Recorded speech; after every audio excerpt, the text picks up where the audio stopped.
विदेशी बाजार में पाम ऑयल की कीमतों में भारी गिरावट आई है और इसका असर घरेलू बाजार में खाने के तेल पर पड़ सकता है। मलेशिया में पाम तेल का भाव 3500 रिंगिट प्रति टन के नीचे आ गया है। भारतीय करेंसी में अगर आप इसे समझें तो 61 रुपये प्रति किलो के करीब है। हालांकि भारत में इसे लाने के लिए इंपोर्ट ड्यूटी देनी पड़ती है और साथ में भाड़ा चुकाना पड़ता है, लेकिन भारतीय बाजार में पाम तेल मलेशिया से दोगुनी कीमत पर बिक रहा है। सोमवार को दिल्ली में जो भाव था वो 120 रुपये प्रति किलो के आसपास था।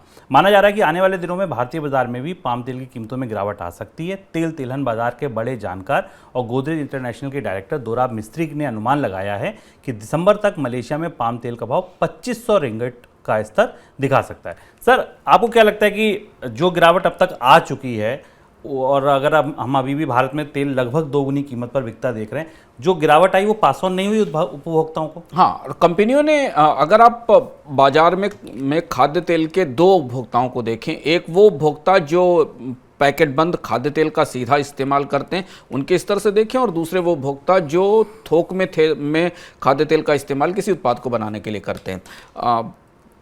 मलेशिया के बाजार की कीमत का और भारत के बाजार की कीमत का अंतर हमने आपको इस खबर में बता दिया है कि लगभग दोगुनी कीमत है भारत के बाजार में। इसका मतलब ये है कि कंपनियां जितनी तेजी से गिरावट हो रही है उसे पास ऑन नहीं कर पा रही हैं। हालांकि उम्मीद है कि सरकार की तरफ से फिर दबाव बनाया जाएगा। हमें याद होगा कि जब अंतर्राष्ट्रीय बाजार में कीमतें घटना शुरू हुई थी उसके बाद सरकार ने दखल दिया था और कंपनियों से कहा था कि वो कीमतों में कमी को पास ऑन करें। कुछ हद तक वो कीमतों में कमी पास ऑन भी की गई है। कुछ कंपनियों ने अलग अलग जगह अलग अलग तरीके के पैकेजिंग पर कीमत घटाई है।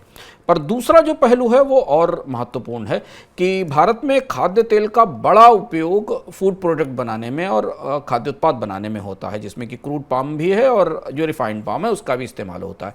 वो जो लागत बढ़ चुकी है कच्चे तेल की, खाद्य तेल की, वो उत्पादों में हमें भी रिफ्लेक्ट हो रही है, चाहे वो बिस्किट हों या स्नैक्स हों जिनमें इस तेल का प्रमुख रूप से वो कच्चे माल के तौर पर इस्तेमाल किया जाता है।